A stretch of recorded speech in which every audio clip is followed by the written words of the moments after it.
बच्चों इस वीडियो में हम लोग लगाएंगे एनसीईआरटी के एक्सरसाइज 1.2 का क्वेश्चन नंबर सेकंड। और क्वेश्चन नंबर सेकंड में कई पार्ट हैं, 5 पार्ट हैं इसमें। क्वेश्चन को रीड करिए। Check the injectivity and surjectivity of the following function. यहां पर कुछ फंक्शन दिए गए हैं, चेक ये करना है कि ये इंजेक्टिव हैं कि नहीं।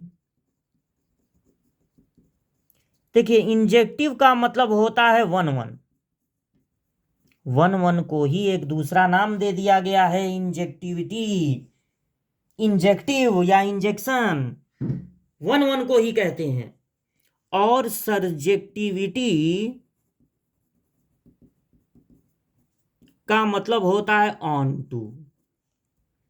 तो आप जानते हैं कि फंक्शन जो है वो वन वन भी हो सकता है और मैनी वन भी, जिसको कि पहले क्वेश्चन में हम आपको समझाए थे कुछ इस तरह। हर जगह एक ही एरो पहुंच रहा है तो इसका मतलब वो वन वन है। लेकिन अगर किसी एलिमेंट के पास एक से अधिक एरो पहुंच रहा है तब वो मैनी वन है। एक से अधिक एरो कैसे पहुंचेगा? अब कोई ऐसा फंक्शन है उसमें वन रखे तब भी वन मिला और थ्री रखे उस फंक्शन में तब भी वन मिला, तो एक जगह दो एरो पहुंच जाएगा। जैसे आपका फंक्शन अगर साइन है तो साइन 30 डिग्री भी 1/2 होता है, और साइन 150 डिग्री रखेंगे तब भी 1/2 होगा, तो वो तो मैनी वन हो जाता है। वन वन जब होगा तब उसको इंजेक्टिव भी कहते हैं। और दूसरी कैटेगरी होती है इनटू या ऑन टू। देखिए, कभी कभी ऐसा होता है कि कोडोमेन, जहां एरो पहुंचता है उसको क्या कहते हैं? कोडोमेन। तो कोडोमेन में कभी कभी एक्स्ट्रा एलिमेंट भी होते हैं जहां तक कोई एरो नहीं पहुंचता है, उसको रेंज में, रेंज का मतलब जहां तक एरो पहुंचे, पूरे को कहेंगे कोडोमेन, और जब एक्स्ट्रा एलिमेंट को हटा देंगे तब कहेंगे रेंज। तो अगर एक्स्ट्रा एलिमेंट हैं तो वो इनटू कहलाएगा, और अगर एक्स्ट्रा एलिमेंट नहीं है तो वो ऑन टू कहलाएगा। यहां हर एक क्वेश्चन में हम लोगों को यही पता लगाना है कि ये जो फंक्शन दिया गया है वो वन वन है कि मैनी वन है, इनटू है कि ऑन टू है। तो अगर आप पहला क्वेश्चन सॉल्व करेंगे, ये क्वेश्चन है एफ सच दैट, फंक्शन ऐसा है कि n टू n है, मतलब x की वैल्यू नेचुरल नंबर है, और जहां एरो पहुंच रहा है कोडोमेन, जो y की वैल्यू होती है या फंक्शन की वैल्यू होती है वो भी नेचुरल नंबर है। और फंक्शन किससे डिफाइन है? एक्स स्क्वायर से। तो अब हमको ये पता करना पड़ेगा कि ये वाला फंक्शन वन वन है कि मैनी वन, और इनटू है कि ऑन टू, ये पता करना पड़ेगा। वन वन है कि मैनी वन, ये पता करने का तरीका याद कर लीजिए। एफ एक्स वन को एफ एक्स टू के इक्वल कर देते हैं, यानी फंक्शन में एक बार x1 रखना है और एक बार x2। ठीक, आगे बढ़ना है। अगर x1 इक्वल टू x2 आए तब वन वन होगा, अगर x1 इक्वल टू x2 के अलावा कुछ और आए तब मैनी वन होगा। जब आप एक तरफ से स्क्वायर हटाएंगे तो इधर का स्क्वायर रूट निकलेगा, स्क्वायर रूट प्लस में भी होता है और माइनस में भी। लेकिन यहां जो x1 या x2 आप कह रहे हैं वो x की वैल्यू में से लिया जाएगा, और यहां पर x1 और x2 दोनों नेचुरल नंबर होंगे, इसलिए माइनस में नहीं हो सकता, यानी x1 इक्वल टू x2 मिलेगा। और x1 इक्वल टू x2 मिलने का मतलब है वो ये 1 1 है, यानी ये इंजेक्टिव है। 1 1 मतलब इंजेक्टिव, 1 1 को ही इंजेक्टिव भी कहते हैं। अब पता लगाया जाए इनटू है कि ऑन टू। ये पता लगाने का तरीका होता है फंक्शन को y, फंक्शन को fx भी कहते हैं और y भी, तो y लिखकर x को सब्जेक्ट बनाते हैं, y लिखकर x को फंक्शन की जगह fx की जगह y लिख देते हैं और x को सब्जेक्ट बनाते हैं। अब y के बारे में डिस्कस करते हैं कि y की वैल्यू, ये देखिए ये x की वैल्यू है, ये y की, तो y की वैल्यू सारे नेचुरल नंबर हो सकते हैं कि नहीं। अब आप ये कहेंगे कि रूट में अगर है तो निगेटिव नहीं होना चाहिए, तो सारे नेचुरल नंबर तो रख ही सकते हैं, 1 भी रख सकते हैं, 2 भी, रूट में 2 नॉट डिफाइन तो होता नहीं है। लेकिन ये भी ध्यान रखिए कि x भी कैसा होना चाहिए, नेचुरल नंबर। तो y की वैल्यू 1 हो सकती है, फिर सीधे 4 हो सकती है, क्योंकि 4 रखने पर तो 2 आएगा, तो x की वैल्यू 2 हो सकती है। लेकिन अगर आप 2 रख देंगे, 3 रख देंगे, तब √2 √3 वो नहीं ना नेचुरल नंबर होता है। तो 1 के बाद 4 होगा अगर रूट है, 4 के बाद 9 होगा क्योंकि ये नेचुरल नंबर है, और 9 के बाद 16 होगा, यही सब होंगे। यानी y की वैल्यू सारे नेचुरल नंबर नहीं होंगे। इसका मतलब 1 तक एरो पहुंचेगा, 4 तक पहुंचेगा, 9 तक पहुंचेगा, लेकिन 3 तक एरो नहीं पहुंचेगा, 2 तक नहीं पहुंचेगा, 7 8 10 11 12 13 14 कहीं एरो नहीं पहुंचेगा, मतलब कुछ जगह पहुंचेगा कुछ जगह नहीं। तो इसका मतलब ये इनटू है, ऑन टू ना होके इनटू है, यानी नॉट सर्जेक्टिव। पूछ रहा था कि इंजेक्टिव और सर्जेक्टिविटी चेक करो, तो इंजेक्टिव तो है लेकिन सर्जेक्टिव नहीं है, कुछ जगह एरो पहुंच रहा है, कुछ जगह एरो नहीं पहुंच रहा है। अब देखिए इसी क्वेश्चन को, ये आप नोट कर लीजिएगा, इसी क्वेश्चन को सेकंड पार्ट में फंक्शन तो वही दिया गया है x², लेकिन अब कर दिया गया है z, यानी जहां से एरो चल रहा है वहां पर इंटीजर है। अब 0 भी होगा, नेचुरल नंबर में 0 नहीं था, -1 होगा, -2 होगा, और बहुत होगा, सब नहीं लिख रहे हैं, 1 होगा, 2 होगा, 3 होगा, बहुत सब होगा, इतना ही नहीं होगा, सब होगा। इधर भी सारा इंटीजर, इसमें भी सारा इंटीजर होगा, और फंक्शन है x²। तो जब हम ये पता लगाएंगे 1 1 है कि मैनी 1 है, और f(x1) को f(x2) के इक्वल करेंगे, यानी यहां पर एक बार x1 रखेंगे, एक बार x2 रखेंगे, और x1 निकालेंगे कितना आ रहा है, तो आएगा +-x2। इस बार इस माइनस को आप नहीं छोड़ सकते हैं पिछले क्वेश्चन की तरह, क्योंकि आप ये नहीं कह सकते हैं कि नेचुरल नंबर है, पिछले क्वेश्चन की तरह माइनस में नहीं हो सकता, यहां माइनस में भी हो सकता है। इसका मतलब ये हुआ कि x1 इक्वल टू x2 नहीं आया, x1 इक्वल टू +-x2 आया, यानी कि ये मैनी 1 है। अगर x1 इक्वल टू x2 आता तब होता कि ये 1 1 है, तो ये आया मैनी 1, और मैनी 1 आने के कारण हो गया नॉट इंजेक्टिव, मतलब ये 1 1 नहीं है, इंजेक्टिव नहीं है। अब जब फंक्शन को y सपोज करेंगे, ये पता लगाने के लिए कि इनटू है कि ऑन टू, और x को सब्जेक्ट बनाएंगे, y के बारे में सोचेंगे, ये भी ध्यान देना होगा कि z एक इंटीजर है, तो y की वैल्यू देखिए 1 हो सकती है,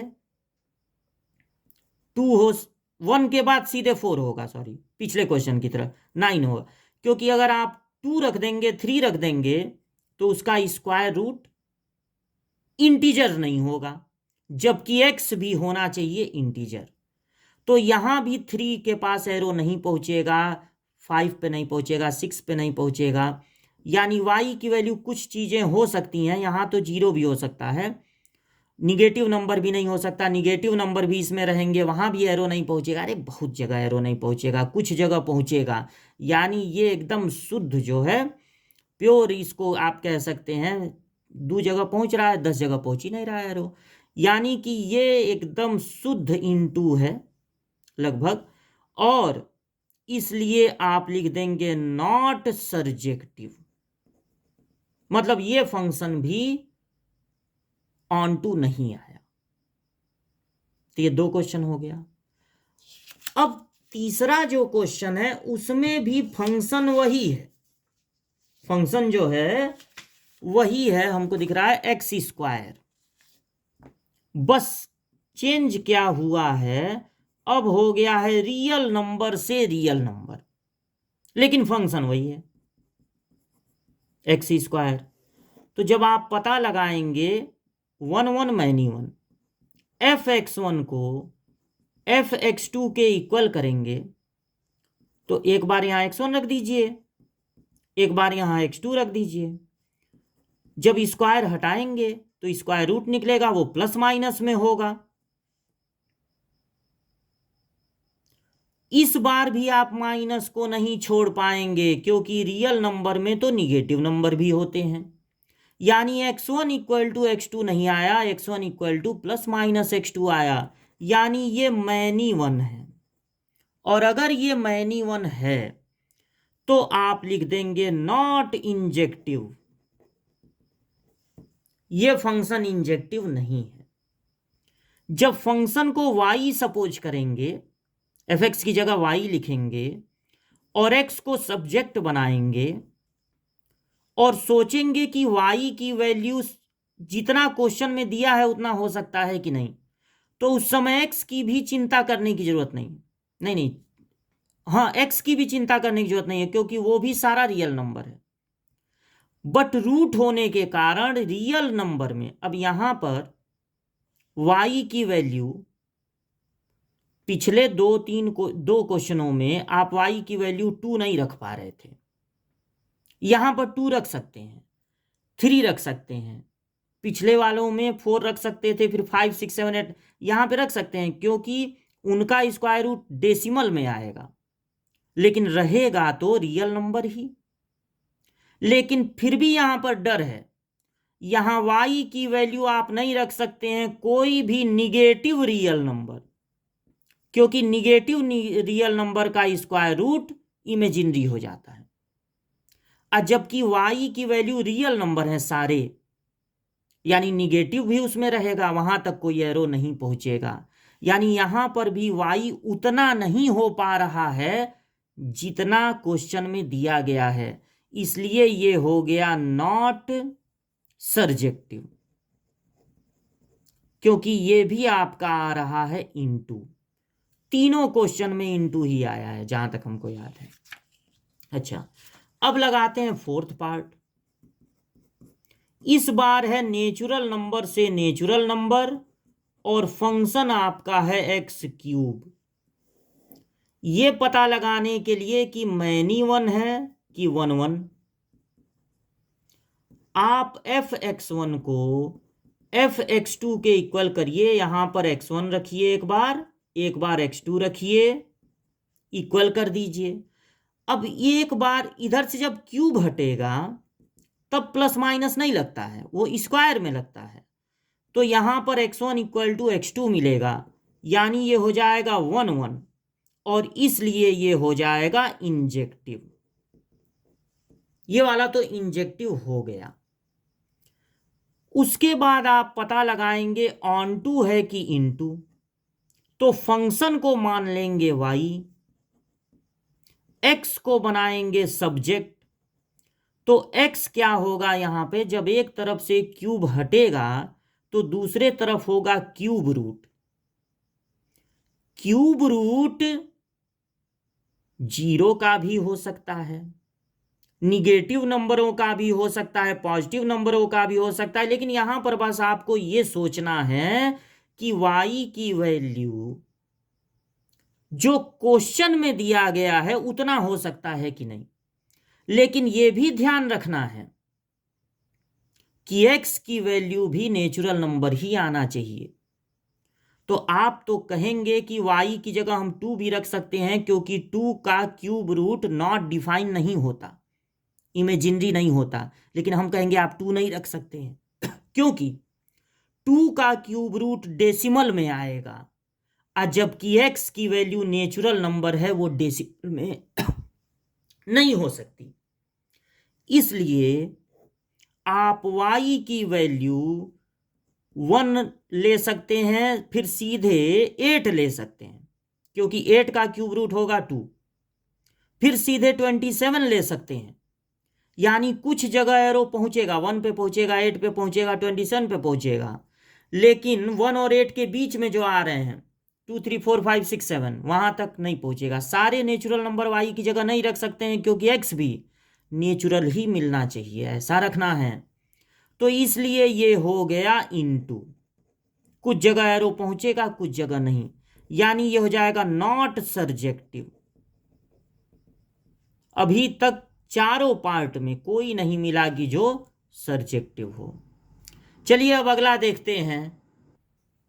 तो ये 5वां पार्ट है, लास्ट पार्ट है क्वेश्चन नंबर 2 का। इस बार है इंटीजर से इंटीजर, और फंक्शन वही है जो 4th वाले में था, एक्स क्यूब।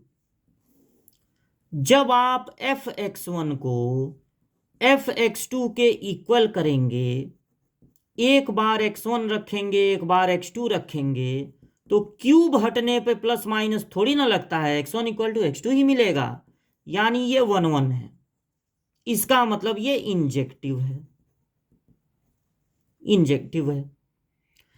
उसके बाद आप फंक्शन को y सपोज करेंगे, x को सब्जेक्ट बनाएंगे, तो क्यूब रूट ऑफ y हो जाएगा। अब सोचेंगे y की वैल्यू सारे इंटीजर रख सकते हैं कि नहीं। यह भी ध्यान रखना है कि z भी इंटीजर होना चाहिए। तो यहां पर भी y की वैल्यू 1 के बाद सीधे 8 होगा। यह अलग बात है कि निगेटिव नंबर भी होंगे, निगेटिव नंबर भी होंगे, और 0 भी हो सकता है। निगेटिव नंबर में आपका -1 का क्यूब रूट -1 होगा, फिर -8 भी रख सकते हैं। अब पिछले वाले में नेचुरल नंबर था तो ये सब नहीं, लेकिन फिर भी कमी है यार, फिर भी 1 के बाद तो 8 ही आ रहा है ना, यानी 2 3 4 5 6 7 तक एरो नहीं पहुंचेगा, कुछ जगह पहुंचेगा, कुछ जगह नहीं पहुंचेगा, यानी ये हो जाएगा इनटू, क्योंकि y की वैल्यू सारे इंटीजर नहीं हो पा रहे हैं। भले ही सारे इंटीजर का क्यूब रूट निकल जाता है, इमेजिनरी नहीं होता है, लेकिन ये भी ध्यान देना है कि रखने पर जो मिलेगा क्यूब रूट निकालने के बाद, वो भी एक इंटीजर ही होना चाहिए। इसलिए ये इनटू है, यानी नॉट सर्जेक्टिव है। दिए गए 5 क्वेश्चनों में कोई भी सर्जेक्टिव नहीं आया, कुछ इंजेक्टिव आए हैं और कुछ इंजेक्टिव नहीं आए हैं। तो यह था क्वेश्चन नंबर 2 का सॉल्यूशन।